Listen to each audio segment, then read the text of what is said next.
राधा कृष्ण किशोर सरकार पर हमलावर हैं, डीजीपी पर हमलावर हैं और कहीं न कहीं कानून व्यवस्था के नाम पर, कानून व्यवस्था के सवाल पर सीएम हेमंत को निशाने पर ले रहे हैं। लेकिन बड़ा सवाल यह है कि बड़कागांव में जब राधा कृष्ण किशोर सीएम हेमंत या गठबंधन की सरकार पर निशाना साध रहे थे, सीएम हेमंत कोई बड़ा फैसला ले और बड़ा फैसला यह हो सकता है कि राधा कृष्ण किशोर की मंत्रिमंडल से विदाई हो सकती है। तो आखिरकार वही हुआ जिसका इशारा आपको लाइव लगातार की ओर से लगातार किया जा रहा था। हम इस बात का संकेत देने की कोशिश कर रहे थे कि जिस तरीके से राधा कृष्ण किशोर सरकार पर हमलावर हैं, डीजीपी पर हमलावर हैं और कहीं न कहीं कानून व्यवस्था के नाम पर, कानून व्यवस्था के सवाल पर सीएम हेमंत को निशाने पर ले रहे हैं। इसके गहरे निहितार्थ है और इसका एक तार्थ है और इसका असर गठबंधन की सरकार पर पड़ना तय है। अब वही बात निकलकर सामने आ रही है। दरअसल सुप्रियो भट्टाचार्य जो जेएमएम का महासचिव है, पूरे हालात पर उन्होंने कहा है कि स्काई हैज इट्स लिमिट, यानी आसमान की भी एक सीमा है। साफ है कि जेएमएम मान रही है कि राधा कृष्ण किशोर जो हेमंत सरकार में दूसरे पोजीशन पर हैं, दूसरे हेमंत सोरेन के पास, सीएम हेमंत के पास दूसरा सबसे महत्वपूर्ण मंत्रालय उनके पास है, वह राधा कृष्ण किशोर अब गठबंधन के लिए एक बोझ बनते हुए दिख रहे हैं। अभी जेएमएम के नजरिए से देखने की कोशिश करें, जेएमएम मान रही है कि राधा कृष्ण किशोर उस लिमिट को पार कर गए हैं जिस लिमिट में एक गठबंधन के दरमियान रहना पड़ता है। राधा कृष्ण किशोर लगातार सरकार पर निशाना साध रहे हैं और यह किसी भी गठबंधन के लिए सहज स्थिति नहीं है। और अभी सुप्रियो भट्टाचार्य के बयान को डिकोड करने की कोशिश करें, जिस तरीके से उन्होंने कहा है कि स्काई हैज इट्स लिमिट, तो मतलब साफ है महागठबंधन के या सीएम हेमंत के मंत्रिमंडल से उनकी विदाई हो सकती है। उसकी पृष्ठभूमि तैयार हो रही है और सुप्रियो भट्टाचार्य का बयान इसी ओर एक इशारा है। हालांकि सीएम हेमंत इस वक्त दिल्ली में है, 2050 का मिशन वो तैयार कर रहे हैं। झारखंड के युवाओं को रोजगार कैसे मिले, झारखंड जो एक माइनिंग स्टेट है, जहां वो माइनिंग स्टेट से डेटा माइनिंग के क्षेत्र में कैसे बढ़े, झारखंड में आईटी सेक्टर के जो युवा हैं उन्हें रोजगार कैसे मिले। अब 2050 तक झारखंड पिछड़ा स्टेट से एक अग्रणी या वो कहें कि देश की एक इकोनॉमी का रीढ़ बनकर सामने आए, इसकी तैयारी, इसकी प्लानिंग वो कर रहे हैं। लेकिन इधर से जो खबर आ रही है कि गठबंधन के अंदर राधा कृष्ण किशोर को लेकर सहजता नहीं है और राधा कृष्ण किशोर का मंत्रिमंडल से विदाई हो सकता है। हालांकि इस बीच आपको मैं बतला दूं कि आज जो सीएम हेमंत दिल्ली में बैठक कर रहे हैं उसमें दीपिका पांडे भी है, स्वास्थ्य मंत्री इरफान अंसारी भी हैं और खबर यह है कि के राजू भी इस दरमियान सीएम हेमंत से मिल सकते हैं। हालांकि के राजू की मुलाकात कितनी सहज होगी यह देखने वाली बात होगी, क्योंकि अमूमन सीएम हेमंत के राजू से को मिलने का वक्त नहीं देते रहे, यही चर्चा होती रही है। राज्यसभा चुनाव के वक्त भी कहा जाता है कि के राजू को समय नहीं मिला था तो दूसरे चेहरों को उतारना पड़ा था, तब जाकर के उनकी बात हुई थी। इस हालत में दिल्ली में उनकी मुलाकात होगी नहीं होगी दावे के साथ नहीं कहा जा सकता, लेकिन इतना तय है कि के राजू भी दिल्ली में है, उनके 2 मंत्री भी दिल्ली में है और बहुत तो इस एक गुंजाइश तो बनती है कि दिल्ली में कोई बात हो, कोई समाधान हो, राधा कृष्ण किशोर पर कोई चर्चा हो। लेकिन बड़ा सवाल यह है कि बड़कागांव में जब राधा कृष्ण किशोर सीएम हेमंत या गठबंधन की सरकार पर निशाना साध रहे थे और उसके पहले भी जब डीजीपी और दूसरे जमशेदपुर की घटना को लेकर के लॉ एंड ऑर्डर का सवाल खड़ा कर रहे थे, इन तमाम चीजों के रहते हुए और खासकर बड़कागांव में के राजू की उपस्थिति में जिस तरह के उन्होंने बयान दिया है, क्या सीएम हेमंत यह मानकर नहीं चलेंगे कि राधा कृष्ण किशोर जो भी बयान दे रहे हैं इसमें के राजू का एक सहमति है? और खासकर तब जब जोगिंदर साव को आज से 3 या 4 महीने पहले पार्टी से निष्कासित किया गया था। निष्कासन इस सवाल पर हुआ था कि वे गठबंधन धर्म का निर्वाह नहीं कर रहे हैं और सीएम हेमंत पर निशाना साध रहे हैं, गठबंधन की सरकार पर निशाना साध रहे हैं, डीजीपी पर निशाना साध रहे हैं। ठीक वही लाइन राधा कृष्ण किशोर ने भी पकड़ ली। और मजे की बात यह है कि जब जोगिंदर साव का निष्कासन हुआ उसके बाद राधा कृष्ण किशोर भी बड़कागांव पहुंचते हैं, के राजू भी पहुंचते हैं और जोगिंदर साव एक बार फिर से उसी बुलंदी के साथ उसी सवाल को उठाते हैं। इस हालत में निश्चित रूप से गठबंधन के अंदर तल्खी देखी जा रही है और इसका संकेत हमने पहले भी देने की कोशिश की थी।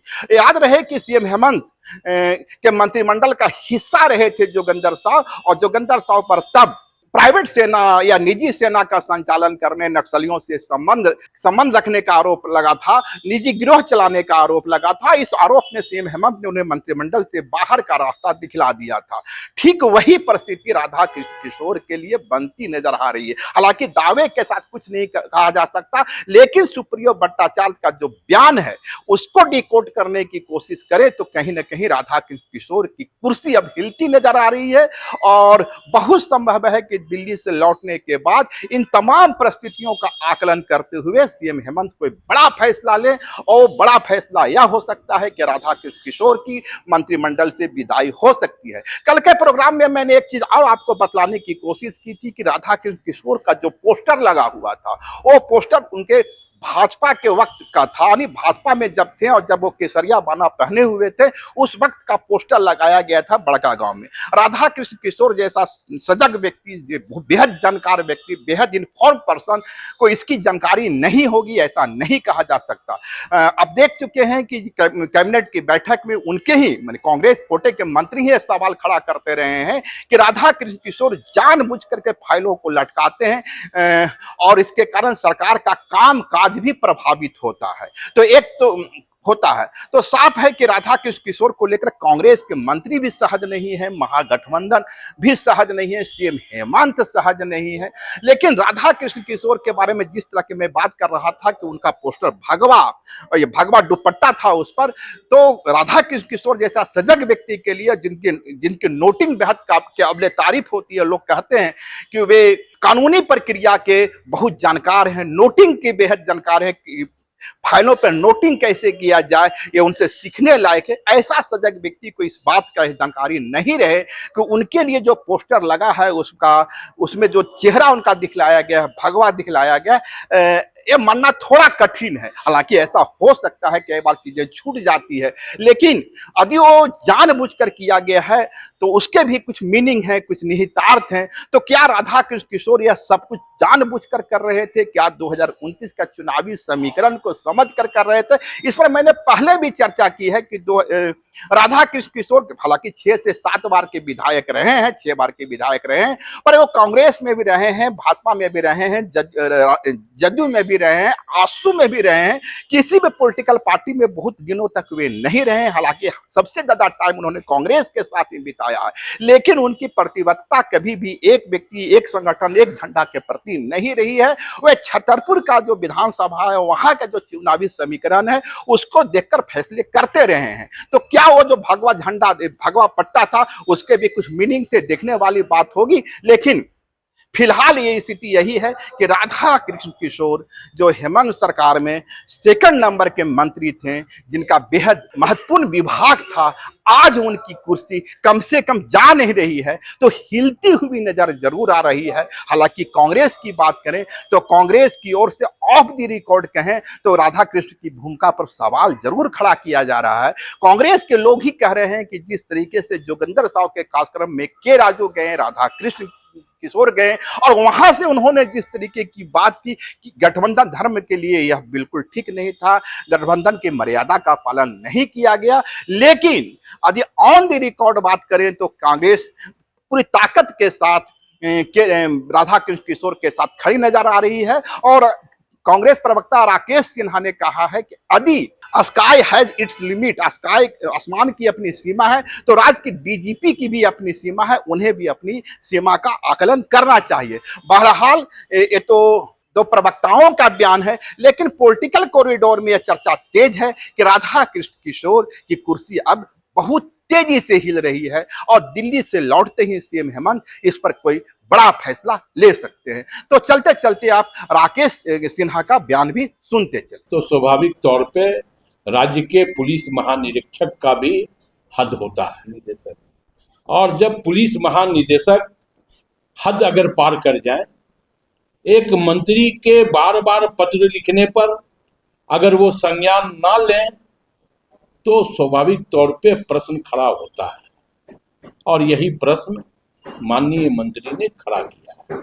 और हमें यह लगता है कि ऐसे प्रश्नों का जवाब पुलिस महानिदेशक को देना चाहिए था, क्योंकि वो व्यक्ति जिसने पत्र लिखा वो व्यक्ति एक निर्वाचित प्रतिनिधि है और राज्य के मंत्रिमंडल का, राज्य कैबिनेट का एक प्रमुख सदस्य है। तो जब राज्य कैबिनेट का एक प्रमुख सदस्य अगर राज्य के पुलिस महकमे के बड़े अधिकारी को पत्र लिखता हो और पुलिस कर्मियों की व्यवस्था की बात करता हो, तो स्वाभाविक तौर पे पुलिस महानिदेशक को गंभीर होना होगा। लाइव लगातार के वीडियो को लाइक करें, सब्सक्राइब करें और बेल आइकन को दबाना न भूलें।